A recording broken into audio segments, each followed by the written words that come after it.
কেরানীগঞ্জে কালিন্দী ইউনিয়নে উন্মুক্ত অর্থ বছরের সভা অনুষ্ঠিত। মজিবুর রহমান, কেরানীগঞ্জ প্রতিনিধি। ঢাকার কেরানীগঞ্জ মডেল থানাধীন কালিন্দী ইউনিয়ন পরিষদ উদ্যোগে এক উন্মুক্ত ওয়ার্ড সভা 2025-26 অর্থ বছরে অনুষ্ঠিত হয়েছে। গতকাল শনিবার সকালে কালিন্দী ইউনিয়ন পরিষদ প্রাঙ্গণে অনুষ্ঠানটি আয়োজন করেন কালিন্দী ইউনিয়ন পরিষদ।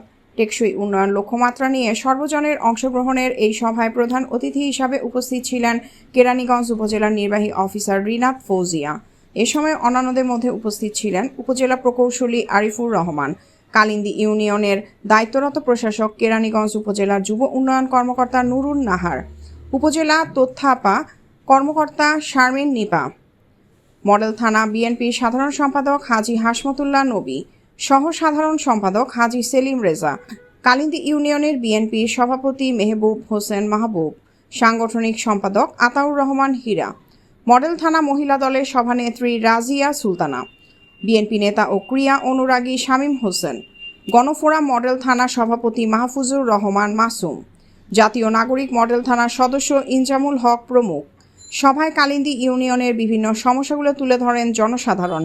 পরিশেষে প্রধান অতিথি তার বক্তব্যে সমস্যা সমাধান করার প্রতিশ্রুতি ব্যক্ত করেন।